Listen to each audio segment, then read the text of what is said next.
చూస్ country delight, live better. ఇప్పుడే country delight app ని download చేసుకోండి. నమస్తే, వెల్కమ్ టు సుమన్ టీవీ. నేను పద్మిని. ప్రస్తుతంతో పాటు ప్రముఖ ఆధ్యాత్మికవేత్త, ఆస్ట్రోన్యూమరాలజిస్ట్, ఎనర్జీ వాస్తు స్పెషలిస్ట్, శ్రీవిద్య ఉపాసకురాలు శ్రీమతి జయప్రద గారు మనతో పాటు ఉన్నారు. మాట్లాడదాం. జయప్రద గారు నమస్తే అండి. నమస్తే అమ్మా, శ్రీమాత్రే నమః.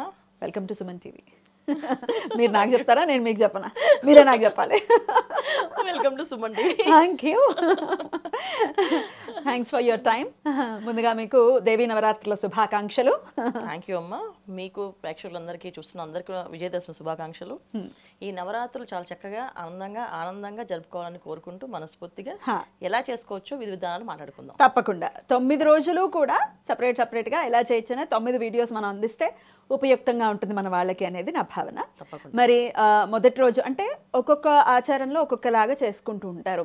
శ్రీశైలం వాస్తవ్యులైతే ఒకలాగా ఓ అమ్మవారిని, లేకపోతే విజయవాడ వాళ్ళైతే ఇంకొకలాగా, ఇట్లా రకరకాలు అయినప్పటికీ అమ్మని ఏ పేరుతో పిలిచినా ఆవిడ పలికేటటువంటి పరిస్థితి ఖచ్చితంగా ఉంటుంది. కాబట్టి మనం ఎలా మొదటి రోజున ఏ అమ్మవారిని పూజించాలి, ఎలా పూజించాలి, నవరాత్రుల్లో కూడా చేయవలసిన ఖచ్చితమైనటువంటి పనులు ఏమిటి, చేయకూడని పనులు ఏమిటి, ఎందుకంటే మనం నెగిటివ్ కూడా చేయకుండా ఉండాలి, పాజిటివ్ రిజల్ట్స్ కావాలి కదా. సో చేయాల్సిన పనులు, చేయకూడని పనులు, ఇవి కూడా మనం అన్ని వివరంగా మాట్లాడుకుందాం. మరి మొదటి రోజు ఏ అమ్మవారిని కొలుచుకోవాలండి? తప్పకుండా అన్న. అయితే ఏంటంటే చేయకూడని పనులు ఫస్ట్ మనం మాట్లాడుకోవాలి. ఎందుకంటే అమ్మవారిని మనం పూజించడం అంటే ఏంటంటే సర్వచైతన్య రూపిణి. ఆవిడని మనం పూజించడం అంటే ఒక రకమైన భాగ్యం. అంటే అంత భాగ్యం, అంత అదృష్టం మనకు ఆవిడ ఇస్తుంది అనే అదృష్టాన్ని మనం భావించి చేయాలి అంటే ముందు కొన్ని నియమాలు ఉన్నాయి. ఏ నియమాలు అంటే, ఇంట్లో ఎవరైతే చిన్నపిల్లలు, పెద్దవాళ్ళు, ఒక కంబైన్డ్ ఫ్యామిలీలో ఉన్నా, లేదా భార్యాభర్తల మధ్యలో ఎటువంటి ఇబ్బందులు ఉన్నా, అంటే ఏదో ఒక మాట పట్టింపు రావడమో, ఏదో కోపపడమో చేస్తే ఇలాంటివి ఏవి కొన్ని 10 రోజులు చేయకూడదని ఫస్ట్ నియమం పెట్టుకోవాలి వీళ్ళు. నో కోపాలు, నో అరుపులు కేకలు అసలు ఏమీ ఉండకూడదు. ఎందుకంటే ఈ నవరాత్రులు స్పెషల్ డే అనేది ఏంటి అంటే, మనకి నవదుర్గలు కూడా చాలా ఉగ్ర రూపాల్లో ఉంటారు. అందుకే ఆ తల్లిని, అమ్మ నువ్వు అంత ఉగ్రరూపం కాదు, మేము కూడా ఉన్నాం, మమ్మల్ని కూడా చూడు కాస్త తల్లి అని చెప్పేసి. ఎందుకంటే ఈ నవరాత్రులు స్పెషల్ మనకి ఏంటి విషయము, నవదుర్గలు ఒక రాక్షసుని వధించడానికి నవదుర్గలు ఒకటిగా అయి మహిషాసుమర్దిని రూపంలో ఆవిడ చేస్తున్నారు. అంటే ఒక సంహారం కోసమే ఉద్భవించిన రోజులే కదా. అయినప్పటికీ కూడా మనం ఎందుకు ఆవిడని పూజించుకున్నాం అంటే, ఎంతటి కఠోరమైన మనిషి అయినా బిడ్డలకి తల్లి ఖచ్చితంగా. సో ఆ రూపాన్ని ఎంత ఉగ్ర రూపంలో ఉన్నా మన శాంత రూపంలో ఆవిడ పూజిస్తుండాలి. అప్పుడు మనలో ఉన్న దుర్గుణాలు బయటికి వెళ్ళిపోయి సద్గుణాలు వస్తాయి. దీనికోసం మనం ప్రయాణంలో మానసిక ప్రశాంతత కోసం రకరకాల రూపాలు మనం వేసుకొని పూజ చేస్తాం అమ్మవారికి. అలంకరణలకి ఇబ్బంది లేదు. కాకపోతే ఏంటంటే మానసిక ప్రశాంతత చాలా చాలా ముఖ్యం.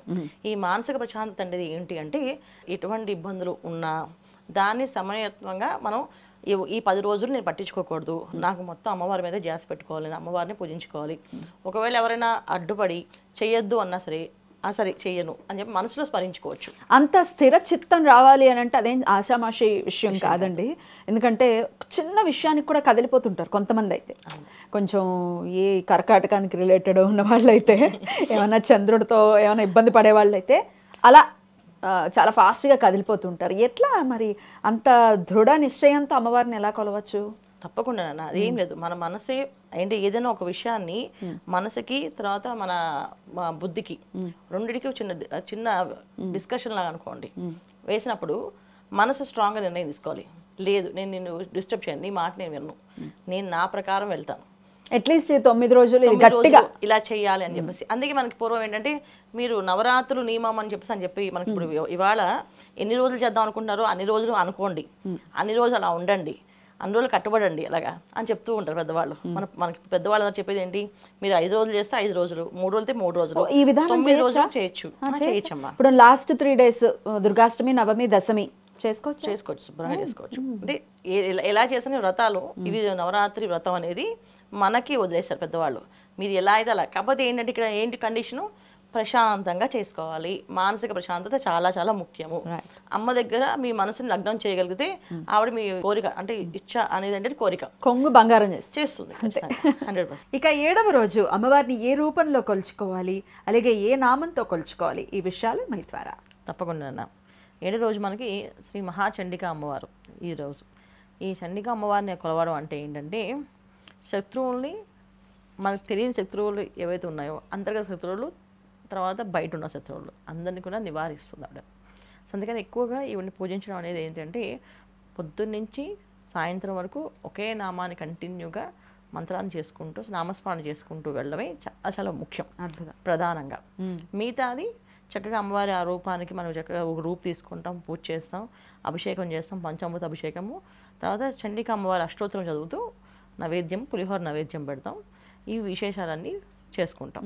దీంతోపాటు అదేకంగా నామం చేస్తూ ఉంటే మనలో కొన్ని శత్రువులు ఉంటారు. ఏంటంటే కాస్తంత మాయలో పడ్డము, బద్దగించడము, కోపంగా ఉండడము, ఎవరితో మాట్లాడకుండా ఉండడము, ఇవన్నీ కూడా కొన్ని ఉంటాయి. ఆ శత్రువులన్నీ బయట పంపించేస్తాయి. సో సాత్విక గుణాన్ని ఇస్తుంది, చాలా చక్కగా విషయాన్ని మాట్లాడుతుంది, సంహరిస్తుంది. సంహరిస్తుంది? మనల్ని చెడు గుణాలు సంహరిస్తుంది ఆవిడ. చండికా అమ్మవారు అంటే మామూలు విషయం కాదు, చాలా చండీ హోమాలు ఎందుకు చేస్తామంటే ఏదైనా కార్యం, ఏదైనా కామ్యార్థం ఈ ఖచ్చితంగా కావాలంటే చండీ హోమం చేస్తే అయిపోతుంది. సో చండీ హోమంలో అంత స్పెషల్ అనమాట. ఎందుకు చండీ హోమం చేస్తారంటే ఏదైనా అనుకోండి, మీకు ఏది కావాలనుకుంటాం చెయ్యి, ఆరోగ్యం కావాలి చేయమ్మా, ఇల్లు కావాలి చేయండి, ఐశ్వర్యం కావాలి చండీ హోమం చేయండి. తర్వాత ఫలితం కూడా అలానే ఉంటుందండి, బ్రహ్మాండమైన ఫలితం అన్నమాట, మామూలు ఫలితం ఉండదు అది. సో చండీ హోమం చేసుకోవడం అనేది నిజంగా ఒక అమ్మవారు ఒక మనకి పర్మిషన్ ఇవ్వాలి.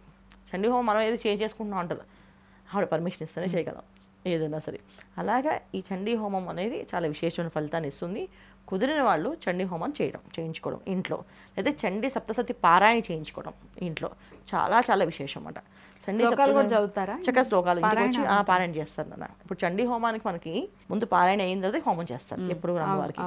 అదే మనము హోమం చేసే పరిస్థితి లేదు, ఇంట్లో మాకు కుదరదు, ఇంట్లో కష్టం ఉంది, చక్కగా చండీ పారాయణ సప్తపది పారాయణ చేయించండి. పారాయణ చేసిన తర్వాత ఒక ముత్తైదుని పిలిచి తాంబూలంగా అమ్మవారి స్వరూపంగా భావించి ఆవిడకి చీర జాకెట్టు పళ్ళు తాంబూలం ఇచ్చి పూజ చేసి నైవేద్యం భోజనం పెట్టడం చేయడం చాలా విశేషం అన్నమాట. ఇది చండీ హోమంలో మనం చేసుకునే విధి విధానాలు ఒక విధానం, ఇంట్లో చేసుకుంటే పారాయణ ఈ విధి విధానం ఇది ఒక ఒక విధానం. ఇక ఏ నామంతో అమ్మవారిని మీరు నిరంతరం చేయమంటున్నారు, ఆ నిరంతరం చేయడానికి ఏదైనా నామం చెప్తారా? తప్పకుండా.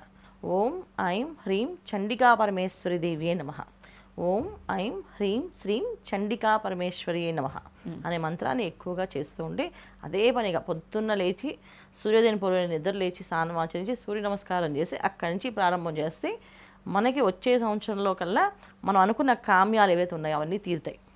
అయితే మనస్ఫూర్తిగా మనస వాచ కర్మ నమ్మి చేయాలి మంత్రాన్ని. ఎప్పుడు కూడా నమ్మకపోతే ఏది జరగదు, నమ్మితే మాత్రం ఖచ్చితంగా మన కొంగు బంగారం చేస్తున్నాడు. రైట్.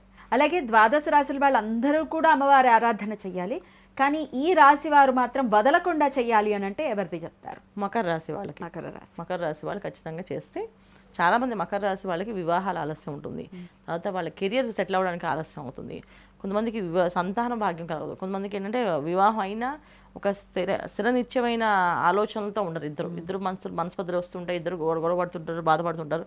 వీటి నుంచి పడుతుంది. అంటే వాళ్ళ దగ్గర ఉన్న ఏవైతే ఇబ్బందులు ఉన్నాయో ఆ ఇబ్బంది నుంచి బయటపడడానికి ఎక్కువగా ఈ మంత్రాన్ని అదేకంగా చేస్తూ ఉంటే ఈ రోజంతా అమ్మవారిని స్మరణతో చేస్తూ కుదిరితే చండీ సప్తసతి పారాయణ వీళ్ళు ఖచ్చితంగా చేయించుకోవాలి, ఖచ్చితంగా వీళ్ళు చండీ హోమం చేయించుకోవాలి. చాలా చాలా విశేష ఫలితం అన్నమాట.